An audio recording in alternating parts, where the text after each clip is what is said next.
Hello friends, আজকে আমি চলে এসেছি আবার একটা সুন্দর লোভনীয় স্বাদের রেসিপি নিয়ে। আজ আমি তোমাদেরকে দেখাবো ছানার পায়েস কিভাবে করতে হয়।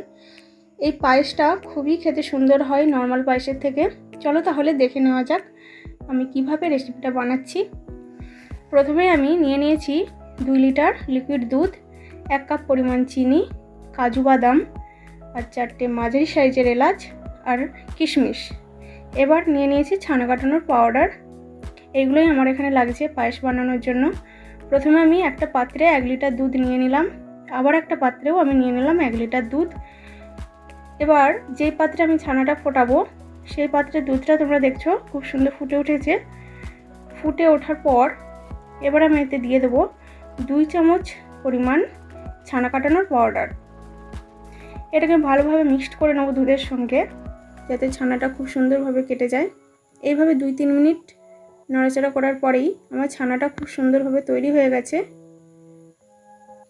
আর এক্ষেত্রে লক্ষ্য রাখতে হবে অবশ্যই ছানাটাকে একটু যেন দলা দলা পাকানো থাকে। ছানাটা অবশ্যই একবারে ঘেঁটে ফেললে কিন্তু পায়েসটা মোটেই ভালো হবে না। এরপর আমি একটা ছাঁকনির সাহায্যে ছেঁকে নেব।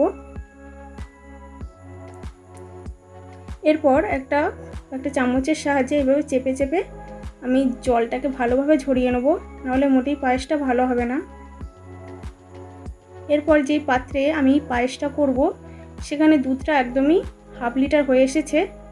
এবার আমি ধীরে ধীরে চিনি দিতে থাকব। চিনিটা মিক্সড হয়ে যাওয়ার পর দিয়ে দেবো কিশমিশ আর কাজু বাদাম।